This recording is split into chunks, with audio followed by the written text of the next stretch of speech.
Bonjour à tous, bienvenue sur le Cyclisme Performance Academy podcast. Aujourd'hui, je reçois Christophe Prémont. Christophe, pour commencer, est-ce que tu peux te présenter, s'il te plaît? Ouais, bonjour, moi c'est Christophe Prémont. J'ai un parcours académique et un parcours cycliste. J'ai commencé le vélo quand j'avais quoi, 15-16 ans. Et puis voilà, parallèlement à ça, j'ai fait des études universitaires à l'UC Louvain en Belgique. Quand j'avais 23 ans, du coup, j'ai terminé mes études. J'avais une option vraiment recherche et recherche appliquée et entraînement. Et puis, parallèlement à ça, donc, j'ai eu mon contrat pro à 23 ans et j'ai été pro en fait de 2013 à 2017. Je m'ennuyais un peu en fait quand j'étais pro. Donc, au lieu de me reposer, les après-midi, j'allais faire des tests lactate. Je donnais des cours. J'allais entraîner puisque j'étais entraîneur déjà à ce moment-là. J'entraînais des amateurs, des triathlètes, des coureurs à pied. Et puis voilà, en 2017, j'étais dans l'équipe Crélan avec notamment Wout van Aert, Tim Merlier, etc. Mais j'ai donné ma démission. Il me restait encore un an de contrat, mais j'en avais un peu marre du vélo. J'ai donné ma démission et j'ai travaillé un petit peu avec le comité olympique belge et la fédération cycliste wallonne. Et depuis, en fait, depuis 2019, je suis entraîneur chez les pros. Donc, j'ai travaillé dans l'équipe Bingoal d'abord, et maintenant, ça fait 3 ans que je suis chez Intermarché au Bondy. Ok, ok, ok. Ben ouais, j'avais vu ta carrière cycliste sur Direct Vélo, qui est quand même impressionnante avec en parallèle les études, etc. Enfin, c'est quand même relativement rare au final à ce niveau-là. Toi, comment tu l'as vécu justement, le fait d'avoir autre chose à côté du vélo? Est-ce que ouais, tu sentais que toi, ça t'aidait de pas faire 100% vélo?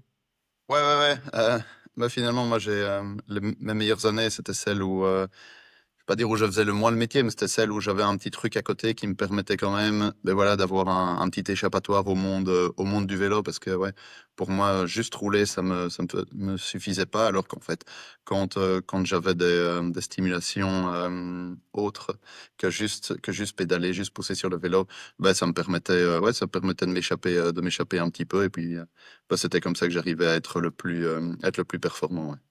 Ouais, ouais. Non, mais c'est clair, Jack Burke en parle souvent dans son podcast, How to Become a Pro Cyclist où voilà, il évoque le fait que justement maintenant qu'il fait plusieurs choses en même temps, il se rend compte que ça l'aide aussi et que c'est des compétences, voilà, qu'il y a quand même du temps finalement quand on est cycliste, on a quand même beaucoup de temps libre, et que ce temps-là, on peut le mettre à profit pour développer des compétences, faire quelque chose peut-être, voilà, que ce soit plus créatif ou voilà, faire quelque chose d'autre qui peut nous servir ensuite après, surtout sur l'après-carrière finalement où des fois, ouais, on peut se retrouver après une carrière cycliste qui peut s'arrêter un peu du jour au lendemain sans forcément avoir, autre chose à faire et ça, je pense que mentalement, c'est pas évident, quoi.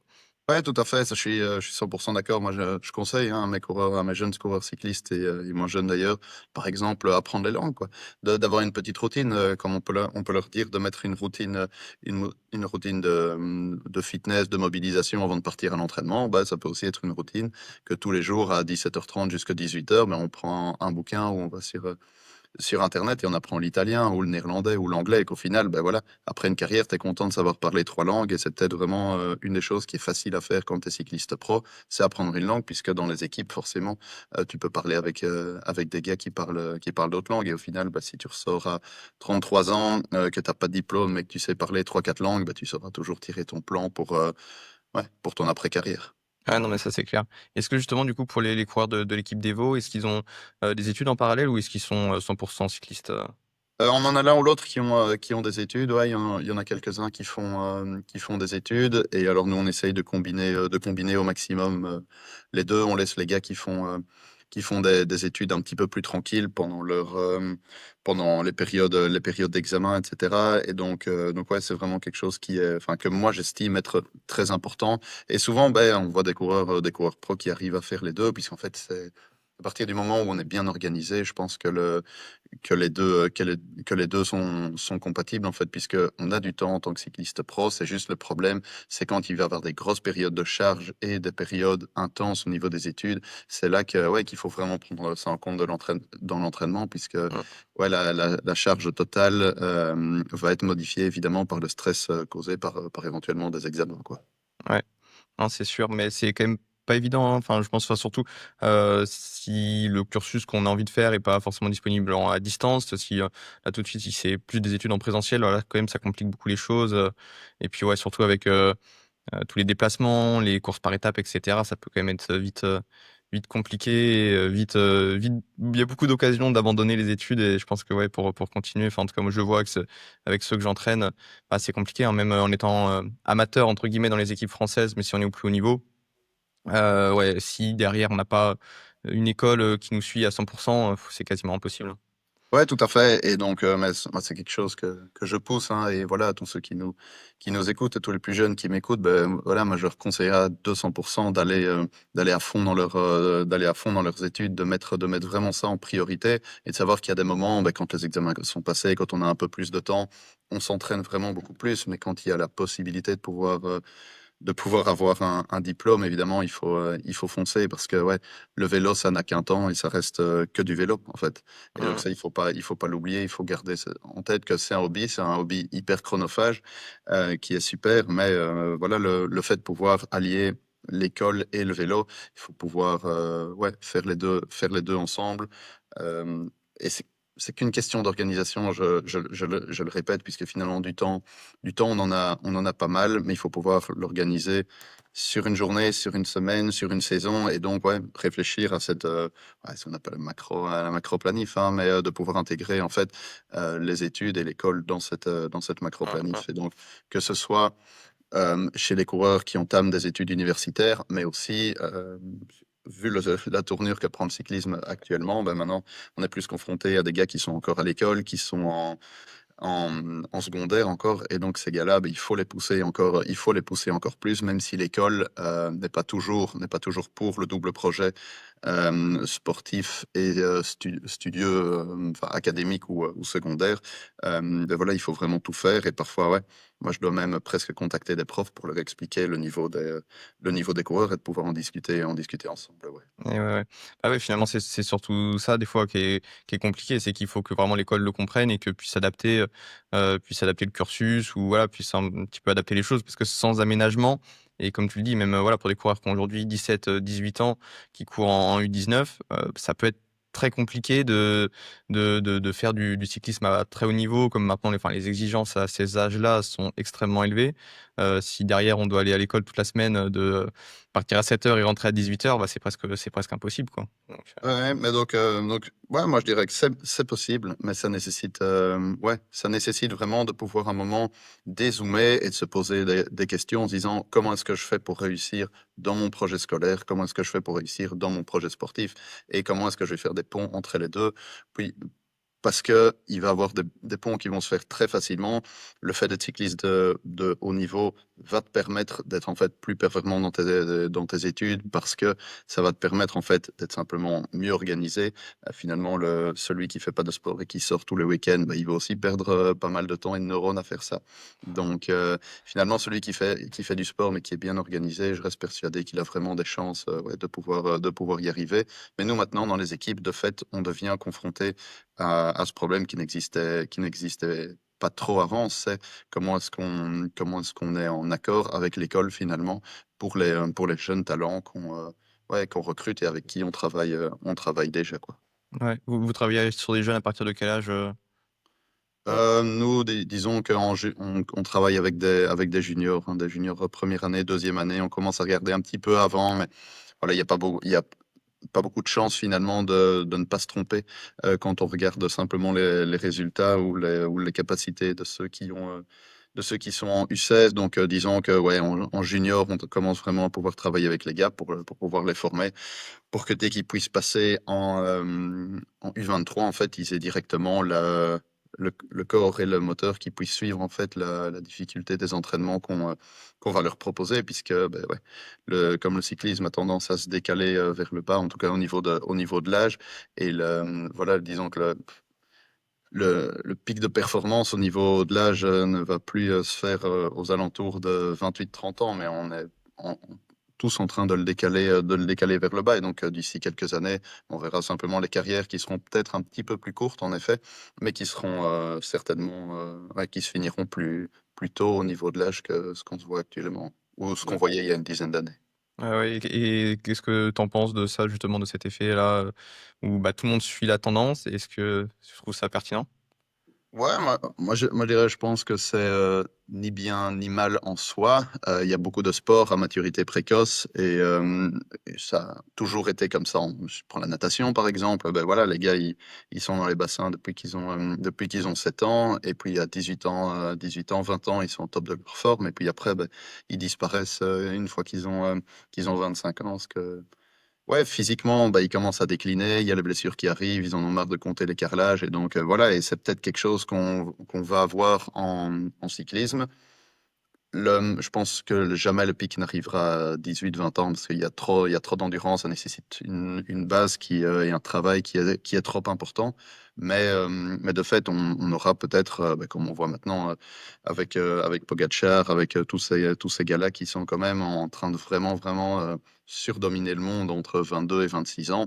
Bah, finalement, c'est peut-être dans cette tranche-là qu'on est effectivement le plus fort. C'est juste qu'avant, on ne le savait pas, puisqu'on commençait le cyclisme plus tard et qu'on ne s'entraînait pas. Je parle de ça il y a 10 ans, 20 ans, 30 ans, de la meilleure des façons, quand on avait 15-16 ans, où on a toujours entendu dans les clubs, faut pas faire de trop, faut aller calme, faut aller calme. Et en fait, on voit que si on s'entraîne un peu plus, qu'on s'entraîne bien, qu'on a un bon suivi, on va pas spécialement exploser les gars, ils vont pas ressortir complètement cramés. C'est juste qu'on va en fait décaler leur maturité sportive, quoi. Ouais, non, mais c'est clair. Moi, j'ai l'impression que les jeunes, soit que j'ai pu entraîner ou que j'entraîne encore ou des coéquipiers à moi, ils ont une capacité d'adaptation et d'encaissement de la charge d'entraînement qui est assez folle, je trouve, plus plus que ceux qui sont un petit peu plus âgés justement. Ouais, je trouve à 18 ans, mais la progression, elle est quand même assez folle, quoi. Ouais, tout à fait mais il y a un moment, ça va s'arrêter, tu vois? On parle ici de 18 ans, donc on est avec des gars enfin, qui sont déjà physiquement matures et prêts, pour pouvoir faire le pas tout simplement et ils ont un corps déjà d'adultes. C'est-à-dire qu'on pourra jamais dire: «On va essayer de faire ça avec des gars de 14 ans» parce que physiquement, ils seront pas prêts. Ils auront pas le même métabolisme du lactate que les adultes. Ils n'auront pas le même, hem, il y a vraiment beaucoup d'aspects physiologiques simplement qu'on ne peut pas travailler de la même façon avant, en fait, notre maturité et après notre maturité. Donc là, on arrive probablement maintenant à une limite, quoi et c'est là que pourra être le danger, c'est de pas franchir cette limite-là. Certains coureurs, en fait, qui ont leur puberté un petit peu plus précoce que d'autres, pourront travailler plus dur probablement, s'ils ont 14-15 ans, mais c'est vraiment pas du tout pour, l'énorme majorité des gens et donc c'est quelque chose qui peut être dangereux, surtout, bah, avec les réseaux sociaux, avec Strava, avec je sais tous ces outils-là. C'est que tous les jeunes qui ont 12 ans, 13 ans, 14 ans, ils voient tout ce qui se passe sur Strava avec les pros et ils veulent reproduire la même chose alors que c'est pas du tout l'idée, en fait. L'idée, c'est que quand tu as 12 ans, quand tu as 14 ans, quand tu as 15 ans, en fait, tu t'en fous de travailler ton endurance, hein. Il y a pas d'intérêt de la travailler, un petit peu, ouais, mais pas d'aller se taper des très longues sorties. Ce qu'il faut, c'est s'amuser, c'est aller monter des bosses à bloc et en fait travailler les qualités derrière, d'explosivité, de VO2 max, mais sans trop le savoir, Mmh. sans trop s'embêter à vraiment être, trop structuré. Parce que de la structure, si tu deviens pro, t'en boufferas pas mal plus tard. Donc, garder le jeu à ce moment-là et en fait, le jeu, j'essaie de le garder un max encore quand je suis avec mes coureurs pro, avec mon équipe d'Evo puisque, ouais, il faut garder ce jeu, cette envie parce que sinon ça disparaît vite et quand on s'entraîne juste pour s'entraîner et qu'on a plus de plaisir derrière, on va vite, vers la fin de sa carrière, ouais. Ouais, non, mais ça c'est clair, ça c'est clair. Comment tu le fais du coup toi, justement avec ceux que tu entraînes? Est-ce que c'est par des séances spécifiquement, peut-être un peu moins cadrées, un peu moins structurées? Comment tu fais ça? Ouais, bah, par exemple, typiquement, si on est en stage, bah, il y a on peut prévoir des petits blocs, plus courses ou bien simplement essayer d'aller chercher mais voilà, cette année l'équipe d'Evo, on a essayé ils voulaient aller, monter le col de Ratafond, à Calpe pour aller essayer de se rapprocher de Pogacar, et cetera. Donc voilà, ils s'amusent, ils discutent entre eux, ils mettent des petites stratégies en place, et cetera. Pas de bol pour eux, c'était, vent de face ce jour-là et donc ils finissent 10e. Mais voilà, c'est des petits trucs très comiques. En fait, tu soudes une équipe, tu réfléchis autrement et au lieu de leur demander de faire, deux fois 7 minutes à 110% de FTP, ben en fait, ils s'amusent très bien, ils le font tout seuls. Ils ont pas réfléchi au watt. Et finalement, le travail est fait comme je voulais. Donc, en fait, il faut parfois réfléchir à comment induire du travail sans qu'il soit ressenti comme tel, quoi.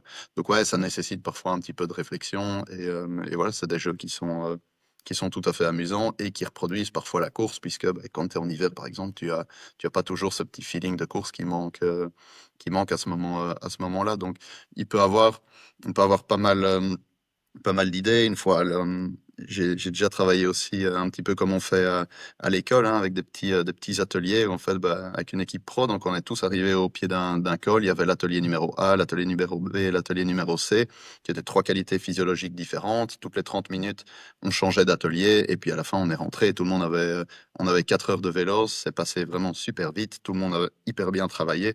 Et ils se sont marrés, en fait, en faisant ça. Et donc, ils n'ont pas peur de la séance, comme on a parfois quand on va faire des exercices, que ce soit de la que je laisse faire.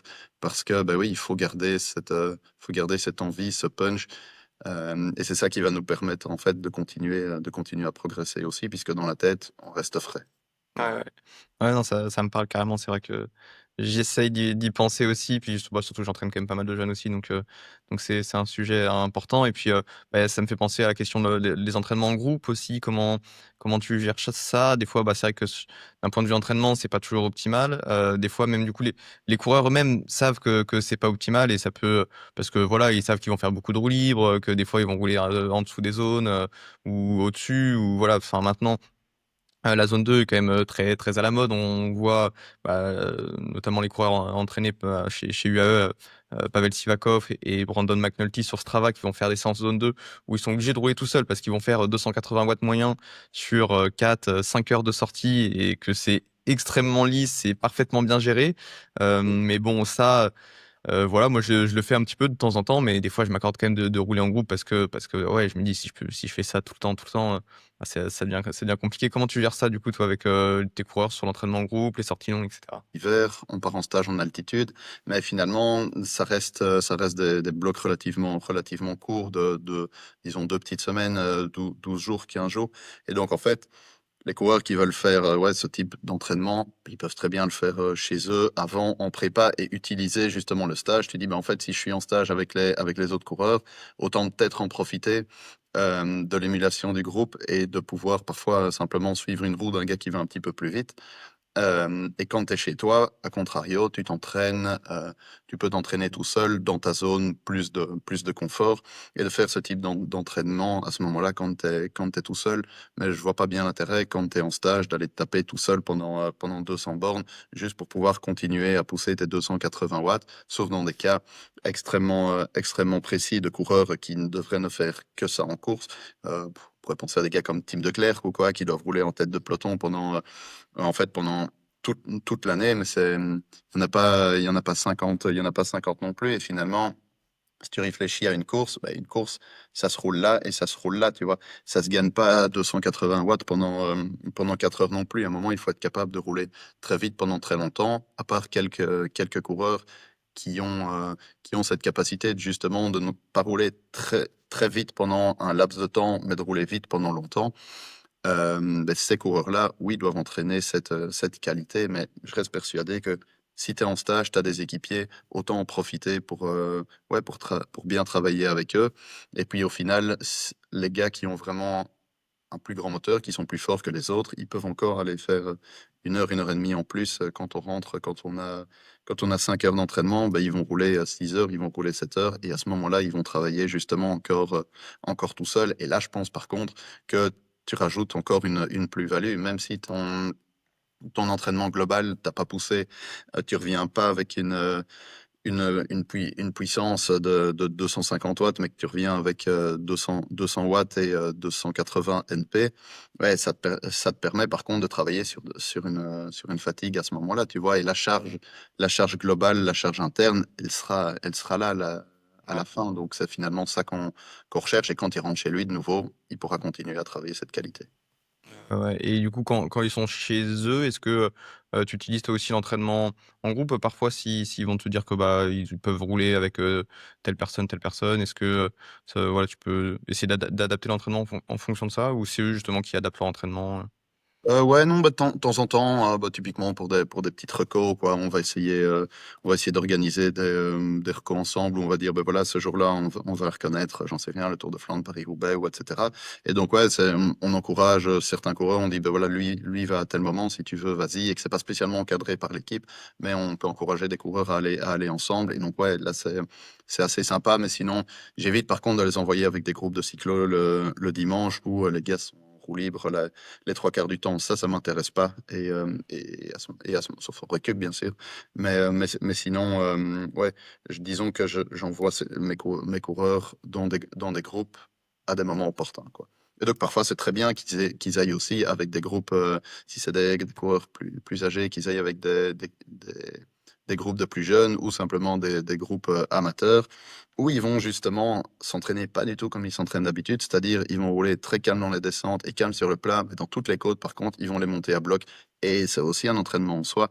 C'est un truc qui emmerde les coureurs pros, c'est de rouler tranquille sur le plat et de monter toutes les bosses à bloc. Mais en fait, c'est un excellent entraînement. Et donc, c'est quelque chose que de temps en temps, il faut pouvoir les mettre dans cette difficulté-là aussi, puisque justement, ils ne sont pas, euh, ils sont pas habitués à faire ça, mais donc il va avoir un stress qui va arriver. Et finalement, bah ouais, on sait bien qu'un un stress sur le corps qui n'est pas habituel, bah, va le faire progresser. Bah, je reviens à ce que tu disais aussi sur les courses qui sont quand même, où c'est des efforts qui sont, ouais, très très chaotiques finalement, où il y a de la haute intensité, de la basse intensité, puis c'est jamais très lissé, très linéaire et bah, ça me fait penser à l'entraînement derrière scooter. J'ai vu que tu le faisais de temps en temps, que ce soit en Ouais. stage ou peut-être même, chez toi ou quand tu vas peut-être chez des coureurs aussi pour le faire, quoi. Est-ce que voilà, c'est quelque chose que du coup tu fais? Pour quelles raisons? Comment et cetera? Ouais, beh, voilà, ici, maintenant, actuellement, je l'ai fait il y a quelques années, pas mal, puisque, bah, voilà, je travaillais dans une équipe ici, wallonne, donc tous les coureurs n'étaient pas trop loin, donc je travaillais pas mal derrière scooter, typiquement dans la période Covid aussi, c'était assez pratique. Mais ouais, l'entraînement de scooter, je trouvais intéressant parce que, bah, il permet, disons, de ressentir le feeling de la course, tu vois? D'avoir simplement une plus haute vitesse, même pour des watts, je veux dire, à watts égal, une vitesse qui va être plus haute, donc un braquet différent, donc un pattern de pédalage qui va être différent puisque devoir pousser, 300 watts pendant 1 heure, à 45-50 km/h avec pas mal de faux plats descendants, avec du plat, beh, c'est complètement différent que de monter, le Stelvio pendant 1 heure où finalement, on va se battre contre la gravité. Il va avoir une composante force qui va être beaucoup plus importante, alors que si on fait des sets très rapides, mais beaucoup plus, des sets rapides en descente, ou sur du plat, on se battra pas contre la gravité, on va se battre contre la résistance de l'air avec, comme j'ai dit, un pattern complètement différent puisque tu vas rouler sur le 54, 12-13 pendant pas mal de temps et donc en fait, on va travailler de nouveau une qualité un petit peu différemment et donc ton travail de seuil que tu fais derrière scooter, ce sera pas du tout le même travail de seuil que tu fais en bosse tout seul de ton côté. Donc c'est ouais, c'est de nouveau un stress supplémentaire un petit peu différent qui se rapproche vraiment de la course, donc c'est pas du tout un truc à faire en hiver. C'est un truc à faire, typiquement, ouais, à l'approche des courses. Il y en a beaucoup qui aiment bien le faire par eux-mêmes avec leur oncle ou avec leur père, 2 jours ou la veille, avant la course ou même pendant une reconnaissance. On a toujours vu des coureurs qui ont fait ça simplement parce que ça donne un feeling de rapidité, ouais, de la course, quoi, tu vois? Et donc, c'est vraiment quelque chose qui est important. Donc, tu as un travail physiologique, tu as un travail neuromusculaire et tu as un aspect beaucoup plus mental en disant: «Ouais, maintenant la course, elle arrive, je suis là, je vais rapidement», tu reviens, tu as, pas mal de kilomètres faits rapidement, donc souvent le coureur est content. Et il y a un autre aspect que moi j'utilise quand je suis en stage du coup, c'est que, bah, cet aspect mental, il y a deux trois coureurs qui vont venir, bah, que ce soit derrière moi, derrière le scooter. En fait, ces deux trois coureurs, bah, souvent c'est nos leaders qui vont faire quand même des exercices difficiles Et en fait, c'est moi qui vais l'idée. Donc d'habitude, bah, si tu fais de nouveau, si tu fais ton seuil, si tu fais ta PMA, bah, t'as tes watts et tu pousses tes watts sans trop réfléchir, mais tu sais ce que tu dois pousser. Si c'est moi qui suis sur le scooter, moi j'ai le compteur avec ce que le coureur pousse, ben, je le vois en live, j'ai sa fréquence cardiaque aussi, et en fait c'est moi qui vais décider exactement de ce qu'il fait sans que lui le sache spécialement, et donc ça va permettre de mettre le coureur dans une autre dynamique. Il doit entre guillemets juste suivre mon scooter, et parfois je vais monter beaucoup plus lentement que ce que lui aurait fait, mais par contre sur le dessus de la côte ou dans le faux plat descendant qui suit derrière, je vais vraiment ouvrir les gaz et donc ça va, ouais, ça va permettre aux coureurs d'avoir un autre type d'entraînement, ouais. Ouais. Ouais, non, mais carrément, je vois. Je vois et puis, bah, ouais, ça aide quand même mentalement à pousser un petit peu plus ou enfin, oui, forcément à faire les choses différemment que ce qu'on fait naturellement, quand on suit notre compteur et que, voilà, on se pose aussi naturellement plus de questions et cetera. Là, finalement, c'est beaucoup plus simple à gérer. Il y a juste à suivre le scooter C'est ça. et puis voilà, on fait l'entraînement, quoi. C'est ça, exactement. Bah, c'est comme quand tu t'entraînes en groupe, finalement. Tu recherches la même chose. Et quand t'as pas la, pour tous ceux qui sont dans les clubs et qui n'ont pas la capacité de travailler avec des scooters, moi, quand j'ai pas la capacité de pouvoir le faire avec scooter, parce que, bah, de nouveau, c'est chronophage, tu peux aller avec un coureur. Déjà, deux coureurs, c'est limite. Tu peux pas vraiment travailler la même qualité si tu es avec deux coureurs dans la roue. Bah, t'en as un qui roulera à 150 watts et t'en as un qui va être à 400 dans la roue et puis ils changeront. Donc finalement, tu vas avoir de nouveau un qui va rouler très bas, un qui va rouler très haut, alors que si tu en as qu'un seul, tu sais vraiment le mettre beaucoup plus au seuil et sur des qualités qui ressemblent plus à la course. Mais par contre, donc je disais, pour ceux qui n'ont pas la capacité dans les clubs, etc., de travailler avec des rail scooters, finalement, quand tu travailles en groupe et que tu tournes à 6 coureurs vraiment très rapidement, bah, tu vas avoir plus ou moins le même type d'effet en fait enfin, que moi je recherche en faisant ça derrière scooter en fait. Mmh, ouais. Ouais, ouais, ouais et puis, bah, même aussi, c'est vrai que, ça dépend où est-ce qu'on habite, mais, déjà de travailler sur le plat, hein, c'est vrai que c'est pas toujours un réflexe, voilà, certains vont naturellement, quand ils habitent à la montagne, bah, en fait, faire tous leurs exercices à la montagne. Alors qu'au final, le travail de premier seuil, enfin, en fait, toutes les intensités finalement sont quand même aussi intéressantes à travailler sur le plat et ça enfin, on roule quand même très, très vite à l'entraînement et finalement on a cet effet-là, que qu'on retrouve aussi en course sur, voilà, le premier seuil, typiquement, si on est à, je sais pas, à 300 watts ou plus, bon, bah, on roule, forcément à plus de 40 kilomètres/h à l'entraînement si c'est sur du plat, sans problème. Donc ça c'est important aussi, ouais. Ouais, ouais, et moi, ça, c'est typiquement un truc que j'indique dans mes prescriptions d'entraînement. C'est tu roules en côte, tu roules sur du plat. Je dirais pas que je fais un bloc sur deux sur du plat, mais j'en fais plein sur du plat. Parce que, de nouveau, tu ne te bats pas contre la même chose. Tu dois travailler à ta position aéro. Donc, je le rappelle, ça, je dis, tu vas travailler sur du plat. euh, Quand tu dois faire X bloc ou X bloc, tu le fais sur du plat en position aéro voire en faux plat descendant, quoi. Tu vois, j'ai déjà fait ça pas mal de fois et que ça soit des exercices très, très intenses en faux plat descendant, vent de dos, c'est super difficile de maintenir les watts. Et finalement, ben, quand tu es dans une bordure où ça roule le vent de dos sur du plat, c'est ça que tu dois faire, tu vois. Et si tu l'as jamais travaillé à l'entraînement et que tu es tout le temps en petit plateau à pousser tes 350 ou tes 400 watts dans une bosse, c'est très confortable, mais tu vas te lâcher finalement au premier coup de bordure. Et donc, de nouveau, c'est se poser la question, qu'est-ce que je dois faire en course pour prester? Est-ce que je suis confronté à ce genre de course et à ce genre de choses qui va se passer en course? Si oui, ben alors travaille-le. Si pas, alors de fait, et que tu es un pur grimpeur qui n'excelle qu'en côte, bah, c'est bien de pas mal travailler en côte, mais il faut quand même pas oublier que derrière, il faut pouvoir rouler vite dans la descente si jamais comment, t'es pas avec le premier groupe, ou quand tu arrives dans la vallée, bah, il faut quand même savoir embrayer. Donc en fait, je pense que pour tous les coureurs, c'est vraiment quelque chose d'intéressant à travailler, ouais. Ouais, non, c'est sûr et pour le scooter, j'ai vu aussi des fois que tu prenais ton appareil pour faire des mesures lactate. Est-ce que c'est des choses que tu fais, du coup, peut-être en stage d'entraînement, faire, quelques mesures aussi en avec le scoot ou c'est juste pour aller sur des tests? Qu'est-ce que tu fais, Ouais, là pour le concrètement? coup, c'était juste pour aller sur des tests, parce que ouais, non, à partir du moment où je suis derrière scooter, on travaille vraiment avec le ressenti, vraiment le ressenti du coureur et en soi de savoir à ce moment-là qu'il soit à 4 ou à 6 de lactate, m'importe peu. C'est pas vraiment ce que je recherche à ce moment-là, c'est de travailler avec le ressenti du coureur et Et alors ouais, les tests, c'est vraiment quelque chose de supplémentaire où là, on va essayer vraiment de cadrer un max ce qu'on va faire pendant ce test. Et donc, mon scooter me permet simplement d'aller d'un point à l'autre de la courbe. Ouais, ouais, je vois.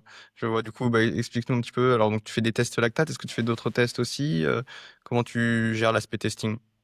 Euh, ouais, donc le testing, c'est une grande question. Ça fait quasi 20 ans que je travaille avec pas mal de tests, mais j'ai aussi que pas mal travaillé à l'UC Louvain en Belgique, donc vraiment qui a un gros centre ouais, de recherche de la performance universitaire. Dans l'équipe, c'est vrai que c'est moi qui suis pas mal intéressé dans l'équipe Intermarché au niveau du testing. Les coureurs aiment bien. Donc en fait, nous, ce qu'on fait maintenant, c'est on a un petit test de labo qu'on fait annuellement. Mais voilà, il y a pas mal d'équipes, je sais, qui n'en font plus. Nous, pour différentes raisons, on garde pour le moment ces tests en labo pour la majorité, mais pas tous les coureurs, qui nous permettent simplement de faire une évaluation de la condition physique des coureurs à ce moment-là, de pouvoir éventuellement le lier à un test cardio ou un bike fit. Et alors, en fait, d'avoir aussi une base de données, une référence pour la détection future. Et ça, c'est aussi quelque chose, moi, qui m'intéresse. C'est une fois que tu as des données objectives, bah, tu peux intégrer un coureur assez jeune que tu veux tester dans ton panel de coureurs que tu connais depuis des années. Donc, c'est vrai on a ces tests en labo qu'on fait en hiver. Et puis alors, on a des tests de terrain qu'on a développés au niveau de l'équipe Intermarché. Donc là, c'est vraiment spécifique à ce que nous, on a besoin, que ce soit des tests vraiment, des tests glycolytiques ou bien des tests vraiment, je veux dire, plus physiologiques où on va mesurer à ce moment-là ben, ton lactate sur différents efforts pour nous aider, nous, à définir des zones d'entraînement et donc voilà, je pense que ces 2 tests ensemble, plus le lien que nous on a avec les coureurs, ça va nous permettre en fait d'avoir des zones d'entraînement qui vont être relativement bien pensées. Mais au final, ces zones ne sont pas que de l'application bête de chiffres et de calculs mathématiques. Là derrière, il y a toujours de la discussion, de la réflexion et de la connaissance allez, que moi je vais avoir du coureur pour en fait affiner ces zones-là, puisque pas mal de choses qui interviennent. Moi, ce que j'ai, comme je disais, au niveau du testing, comme ce que j'ai comme reproche à lui faire, c'est qu'on n'a que ce sont des machines et des outils de mesure qui ont une marge d'erreur. Et quand on joue avec des gars qui sont dans le top niveau, en fait, ils vont progresser ou dégraisser de quelques pourcents. Et souvent, mais en fait, on est dans la marge d'erreur des appareils. Donc finalement, pourquoi s'embêter à mesurer quelque chose qui sera finalement dans ta marge d'erreur et que tu n'es pas sûr de pouvoir mesurer en fait réellement la, ce que tu veux mesurer en fait. Et donc c'est ça qui m'embête un petit peu dans les tests et c'est pour ça que je les relie toujours avec le feeling et le subjectif parce que ça m'embête toujours un peu de dire j'ai fait ci, j'ai fait ça et en fait quand tu compares des capteurs de puissance entre eux, bah ouais, si tu fais plus 15 watts ou moins 20 watts, tu es exactement dans la marge d'erreur de quasi toutes les marques. Et donc, tu te fausses toi-même. Et donc, il faut toujours finalement poser simplement des questions au coureur et revenir à la base et te dire, OK, j'ai des chiffres, je les analyse, mais ils sont pas forcément bons parce que c'est un appareil qui me les donne, quoi, tu vois. Ouais.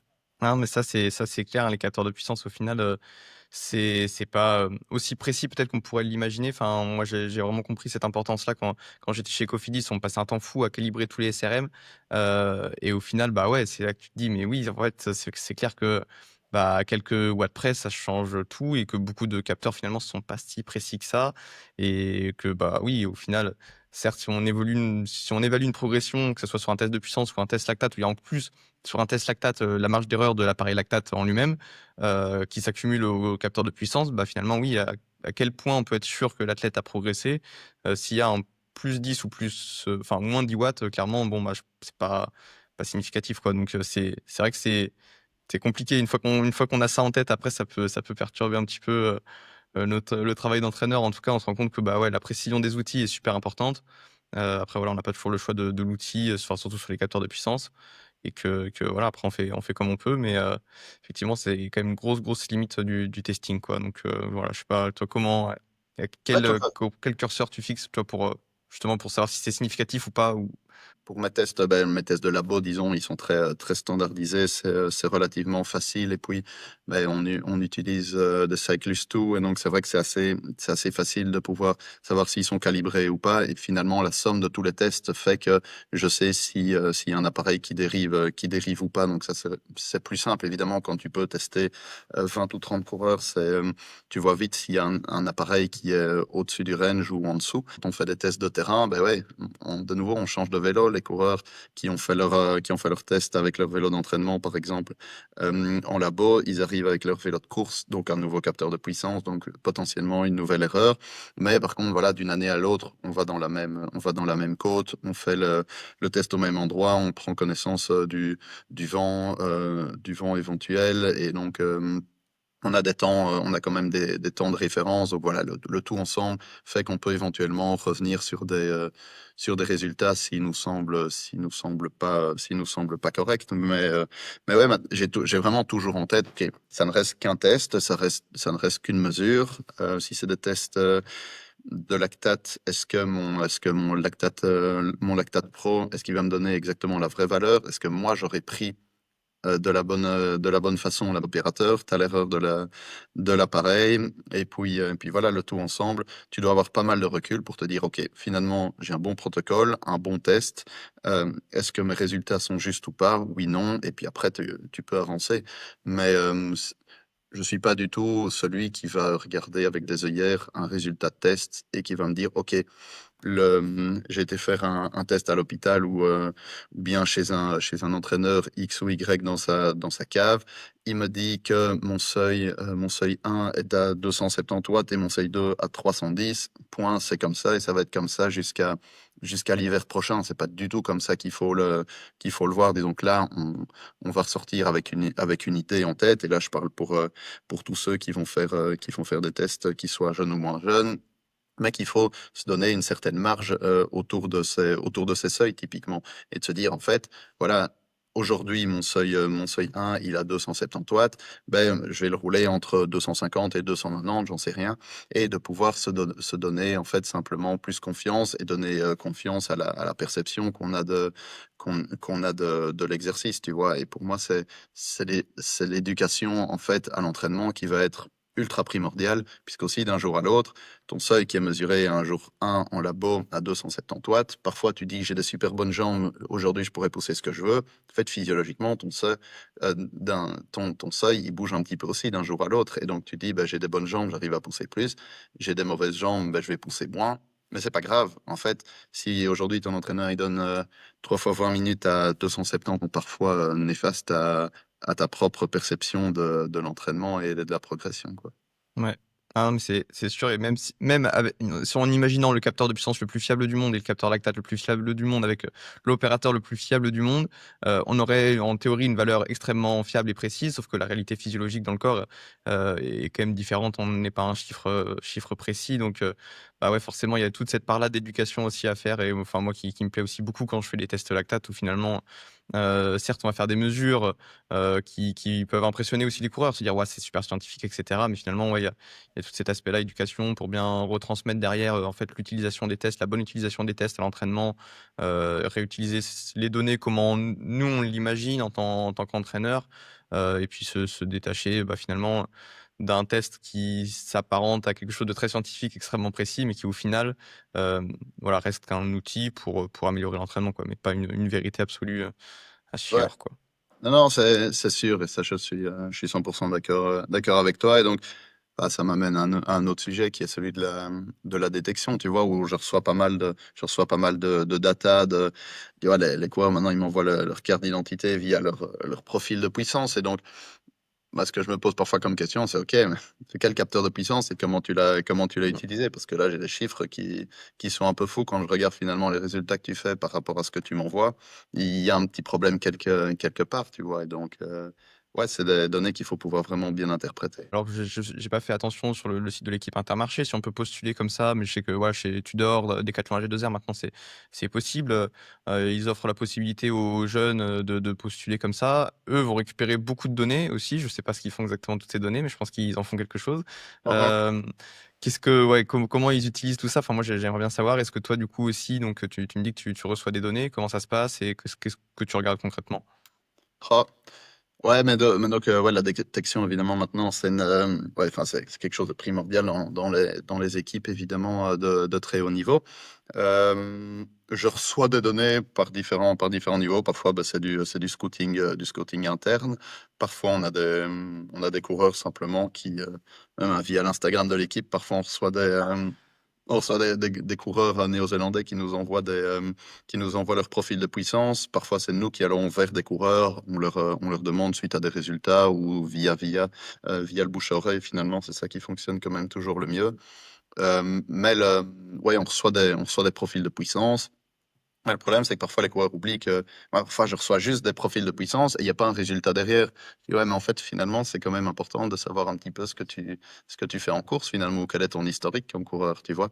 Et donc, c'est là derrière qu'on va creuser, puisque finalement, ben, la performance, elle est tellement multifactorielle, elle s'explique pas du tout qu'avec une liste de puissance allant de 1 seconde à 60 minutes, tu vois. Je veux dire, t'as tellement de choses qui viennent derrière. T'as le mental, t'as l'entourage, tu vas avoir ouais, le matériel que tu utilises, où est-ce que tu en es dans ton pic de croissance. Je veux dire, il y a tellement de choses qui viennent en compte. Et en fait, nous, ce qu'on doit faire en tant qu'équipe, c'est avoir une image vraiment globale, en fait, comment dire, de qui est le coureur. Et en fait, d'avoir sa vraie carte d'identité, de coureur, quoi, tu vois. Ouais. Ouais, ce qui est pas évident. Si on essaie de prendre tous les facteurs en compte, alors soit il faudrait refaire des tests et cetera, soit faut voilà, alors finalement les résultats en course, je dirais que c'est le plus important, ça parle pour eux-mêmes, mais des fois, bah, les courses sont pas toujours représentatives de ce qui va se passer, bah, du besoin qu'on aura en tout cas d'un coureur. Si voilà, chez les pros, des fois, c'est quand même différent. Alors même si les courses en classe 2, U23, maintenant, ça ressemble quand même de plus en plus à des courses du niveau au-dessus, mais sur les par exemple en France, les courses amateurs, c'est quand même des courses qui sont quand même très différentes de ce qu'on retrouve sur les classes 1 ou sur les courses World Tour. Donc, comment on fait justement? Bah, ouais, si on se base que sur les résultats, finalement, c'est peut-être pas non plus la meilleure chose, quoi. Non, tout à fait. Et donc, c'est ça que je dis que c'est une intégration différente, de différentes choses. Et donc, il faut mettre en parallèle les profils de puissance, les résultats. Je veux dire, tout ce qui est entourage, un coureur fictif de 16 ans, mais qui finalement, depuis ses 8 ans, fait du vélo avec un père complètement fou du vélo, qui le pousse dans tous les sens, qui a toujours eu le meilleur matériel, qui part en altitude, qui a arrêté l'école et tout, et tout, et tout. Bah, il n'a pas le même profil que le gars qui a commencé le vélo après être finalement qui a été champion d'Europe de cross-country et qui se met en fait au vélo, qui a un moteur pas possible, mais qui techniquement est pas encore bon, mais qui va apprendre finalement la technique puisque c'est un truc qui s'apprend, mais qui a intrinsèquement un moteur de fou.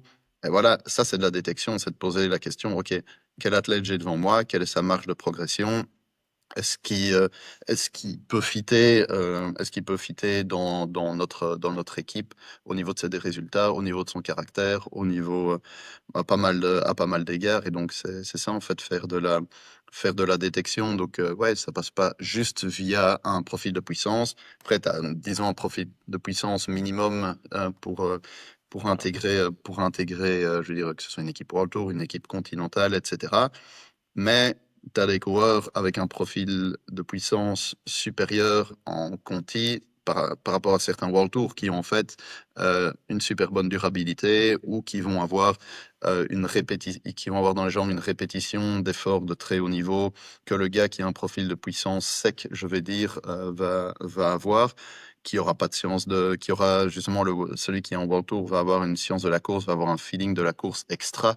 Euh, et donc voilà, ça c'est des choses que tu peux pas mesurer. Tu vois, on parlait de pas mal de testing, mais la durabilité elle est super dure à pouvoir évaluer. Et finalement, le fait d'être malin en course et d'avoir une très bonne durabilité va faire en fait, tu vas avoir deux coureurs avec un profil de puissance similaire. Il y en a un qui va être en Conti, il y en a un qui va être en World Tour, tu vois. Mm. Ouais. Ah mais c'est clair, rien que voilà, ouais, savoir s'économiser dans un peloton, remonter aux bons endroits, bien se placer et cetera. C'est extrêmement déterminant pour la durabilité, ça se testera pas à l'entraînement, mais finalement, est-ce que c'est pas ça qui va tout changer sur la résistance à la fatigue d'un coureur? Bah, il y a des chances que ça fasse une grosse différence. Surtout Ouais, c'est qu'à ce ça. niveau-là, tout le monde, en fait, finalement, est quand même très bon, quoi. Globalement, il y a quand même peu de différence entre les coureurs, que ce soit sur leur profil de puissance sous fatigue et cetera. Tout le monde est très bon, donc finalement, ce qui fait la différence, ça va être ces aspects-là, quoi. Ouais, c'est ça. En plus, on parle même pas des aspects nutrition, etc. Puisque là, je pense que globalement maintenant, c'était avant, il y a quelques années, il y avait une grosse différence entre les équipes. Maintenant, je pense que les curseurs sont au max chez à peu près tout le monde. Donc finalement, cette science de la course, j'ai l'impression qu'elle devient en fait de plus en plus déterminante. Et parce que, comme je dis, tous les curseurs sont au max. Au niveau de l'entraînement, bah, globalement, tout le monde fait plus ou moins la même chose. Et que tu fasses 3 fois 6 ou 4 fois 2, c'est pas ça qui va changer finalement là où tu vas être. Et finalement, tous les coureurs quasiment sont quand même dans leur fenêtre de performance plus ou moins maximum. Au niveau nutrition, je pense qu'on est vraiment pas mal dans toutes les équipes. Donc finalement, la différence, elle va se faire un petit peu, elle va se faire un petit peu autre part, que ce soit au niveau matériel, au niveau science de la course et au niveau répétition des efforts, vraiment l'intrinsèque. Oh ouais, mais c'est très difficile, hein, de nouveau. Est-ce que tu parles de watts absolu? Est-ce que tu parles de de puissance relative? Ah ben, moi j'ai des gars avec des puissances relatives de fou. Mais en fait, ils font 56 kilos et ils sont dégagés systématiquement sur le plat. Donc, ok, tu sais pousser 6 watts par kilo pendant plus de 20 minutes, mais en fait, tu vas te dégager dès que, comme je disais, dès qu'il y a un petit coup de bordure ou dès que ça va accélérer un petit peu sur le plat.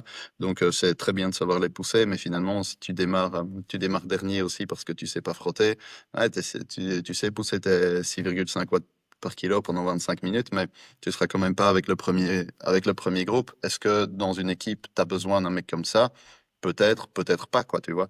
Ou bien tu as besoin aussi d'avoir des mecs qui ont pas spécialement un profil de puissance relatif très haut, mais moi je peux dire sans donner le nom que dans mon équipe, il y a un gars qui arrive à pousser 1000 watts pendant une minute, tu vois. Et donc, si tu vois son profil relatif, tu dis ok, mais par contre, son profil brut, il est vraiment très impressionnant. Et de nouveau, tu as besoin de gars comme ça pour prendre. Ben, on a Paris-Roubaix qui arrive dans quelques jours. La valeur relative, tu t'en contrefous, quoi, tu vois. Tu as besoin de gars qui savent pousser vraiment des watts importants pendant longtemps. Et donc, ouais, c'est très difficile.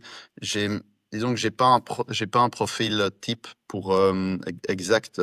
Si tu veux, il y a un coureur fictif de référence pour chaque, comment dire, pour chaque qualité de coureur, donc pour un grimpeur, pour un puncher, etc.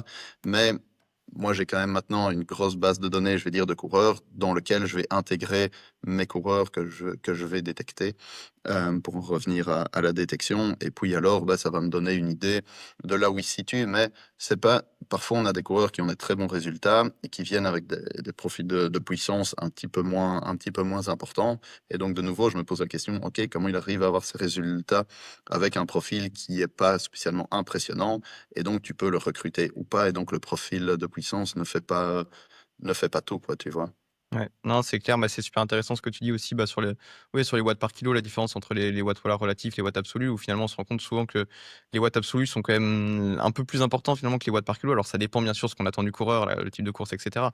Je dis pas sur, voilà, le Val d'Aoste et cetera, des courses très montagneuses où finalement les watts par kilo sont quand même extrêmement importants. Mais dans la Mhm. réalité la plupart des courses, bah, souvent avoir un petit peu plus de watts absolus, fait plus la différence qu'avoir, quelques kilos de moins en tout cas et améliorer son rapport watts par kilo où ouais, finalement, c'est pas des différences qui sont significatives, sachant que, voilà, il y a plein d'autres facteurs à prendre en compte, bah, pour, qui déterminent la vitesse de déplacement, hein, que ce soit, voilà, l'aéro et cetera. Donc, finalement, bah, un rapport, watts par, coefficient aéro, des fois, serait certainement bien plus pertinent qu'un rapport watts par kilo, surtout aux vitesses où ça roule maintenant, que ce soit même en bosse ou sur le plat. Ça. Donc, ouais, cet aspect-là qui est finalement, si on se concentre à améliorer son aéro, avoir, le plus de watts possible en absolu, bah, ouais, je pense qu'on a un combo qui est plutôt gagnant, quoi. Ouais, là, je te suis à 200. Et moi, c'est vraiment quelque chose sur lequel j'ai évolué depuis des années autant qu'entraîneur. Ou de fait, avant, il y a une dizaine d'années, ben voilà, tout le monde essayait d'être le 10-15 ans le plus léger possible à tout prix. Et donc, au final, tu mettais pas les priorités sur les bonnes choses, puisque finalement, ben, Oui, c'est très important sur des étapes boucles. Le Tour du Pays Basque qui a commencé hier, bah là, ouais, là, tu es sur des vrais grimpeurs qui vont se taper des 4 000, 5 000 mètres de dénivelé. Et donc là, ton kilo en plus, il va vraiment changer quelque chose. Mais sur la plupart des classiques flandriennes ou entre guillemets, petits tours, d'une semaine que tu vas retrouver chez les pros, c'est pas là que et en amateur encore, encore plus ou même chez les jeunes, c'est pas là qu'il faut essayer d'absolument, il faut pas être gros, mais il faut pas être très très maigre pour pouvoir prester. Bah, on a l'exemple extrême, je trouve, d'Abrahamsen et de quelques gars de chez UnoX qui ont a priori pris quand même pas mal de kilos pour gagner vraiment des watts purs. C'est extrême aussi. Et voilà, il faut voir ce qui réellement se fait dans la réalité, puisque là, c'est que des choses que j'ai lues, donc je ne sais pas exactement combien de kilos ils ont pris.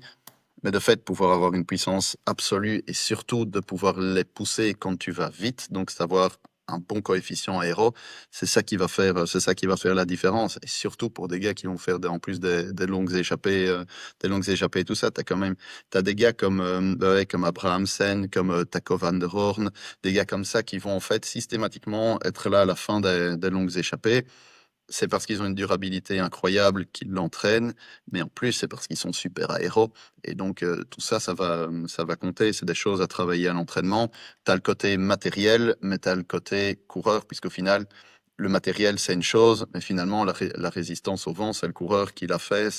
C'est beaucoup plus le coureur que le vélo. Donc, si tu apprends à avoir une bonne position qui est hyper aéro, c'est ça en fait qui va te faire, la plus grande différence. Mais donc ça va nécessiter un travail de mobilité, un travail de fitness pour avoir un dos, pour avoir des fessiers qui te permettent d'être capable en fait de pouvoir pousser des watts dans cette position-là. C'est quelque chose que de nouveau il faut pouvoir se poser les questions avant la course, de se dire: «Comment est-ce que je gagne une course et quelles sont mes capacités pour pouvoir arriver à mon maximum, quoi?» Ouais. Ouais, carrément. Pour finir, j'aimerais revenir un peu sur toi quand tu étais coureur. Est-ce que justement maintenant avec le recul, voilà, tu te dis: «Bah, tiens, j'aurais fait ça différemment». Est-ce que déjà c'était toi qui t'entraînais, ou est-ce que tu avais un entraîneur à ce moment-là? Ouais, j'ai fait cette erreur au début de m'entraîner moi-même. Grosse erreur puisque j'aime beaucoup la physiologie. Je me suis beaucoup amusé sur moi-même et donc je me suis cramé tout seul.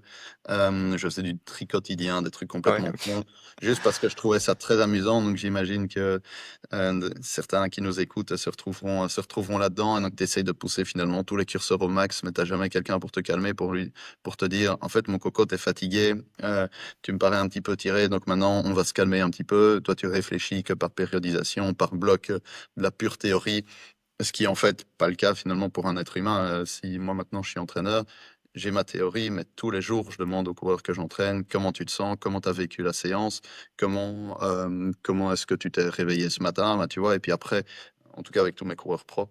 Et donc après, ben, on arrive à diriger l'entraînement un petit peu différemment. Et donc un entraînement que j'avais prescrit de telle ou telle façon, ben, je peux encore le réadapter le matin même ou même pendant l'entraînement. De temps en temps, il y en a un qui m'appelle et qui me dit aujourd'hui ça va pas. Je dis ok, on fait ça et on réadapte derrière. Donc ça, c'était une erreur que j'ai fait clairement. Après, bah oui, j'ai travaillé avec un entraîneur. Bah ouais, des erreurs. Bah, comme je disais, bah, m'entraîner parfois un petit peu trop dur. Au début de ma carrière, je me suis, je pense, bien entraîné. Puis à un moment, bah, aussi, j'ai essayé, bah, comme tout le monde, de faire attention, d'être le plus maigre possible. C'est pas quelque chose qui a réussi, qui a réussi chez moi. Après, j'avais mes hormones en vrac, etc. Donc, c'était pas quelque chose dans lequel je me retrouvais vraiment. Euh, Après, ouais, je pense que dans une carrière, forcément, tu dois tester. Ce que je dis toujours, c'est qu'un coureur, il a sa fenêtre de performance et donc tu t'entraînes pour arriver dans ta fenêtre optimale de performance.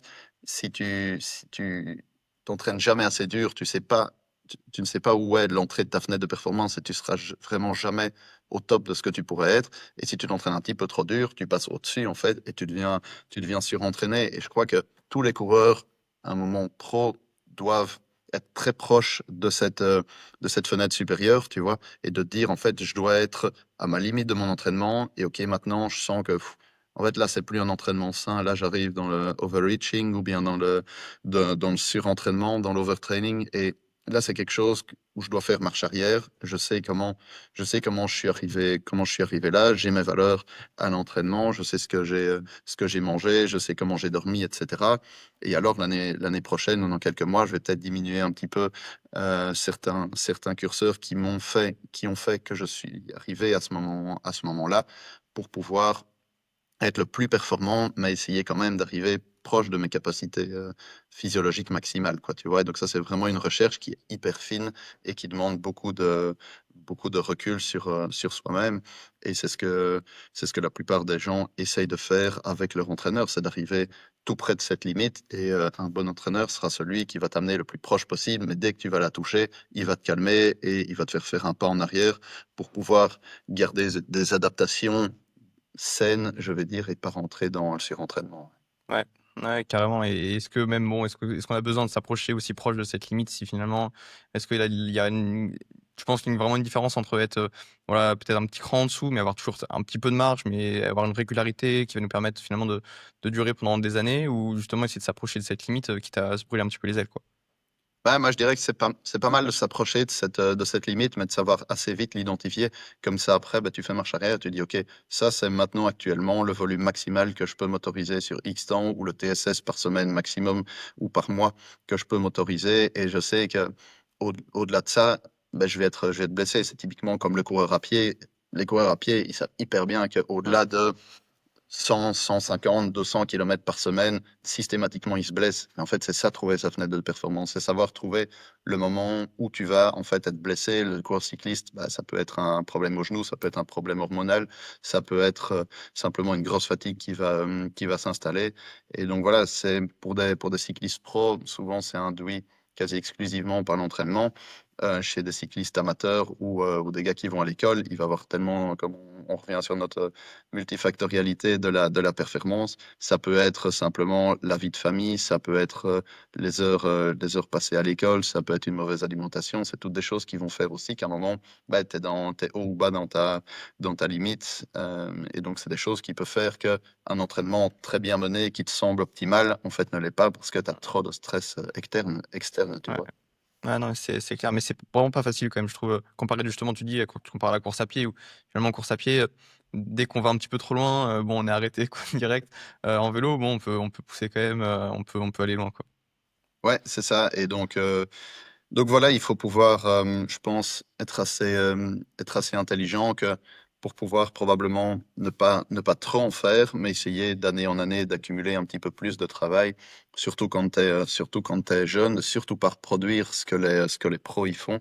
Ça, ce serait la plus grosse erreur parce que, bah, si tu regardes comment un coureur World Tour il s'entraîne, ben, il n'a pas la même préparation qu'un coureur de Devo, puisqu'un coureur de Devo, il n'a pas les mêmes qualités à travailler parce qu'il n'a pas encore le niveau d'un gars World Tour. Quand tu finis une saison et que tu as enchaîné un grand tour, un Paris-Nice, toute une saison classique, ton hiver, c'est pas du tout le même qu'un coureur d'Evo qui a fait 50 jours de course à bloc et qui doit en fait travailler son moteur beaucoup plus qu'un coureur World Tour qui l'a travaillé toute l'année, qui a une base gigantesque. Et donc, c'est la plus grosse erreur que j'invite tous nos auditeurs à ne pas faire, c'est regarder sur Strava ce que les World Tour ils font parce que c'est pas comme ça que tu vas être performant forcément dans ta pratique à toi, quoi, tu vois. Ouais, c'est clair, carrément. Beh, je pense qu'on va pouvoir s'arrêter là-dessus, on a abordé, beaucoup de sujets, c'était top, je te remercie. Je sais pas si tu voulais rajouter quelque chose pour, finir ce podcast, mais Non, bah, sinon, merci pour l'invitation.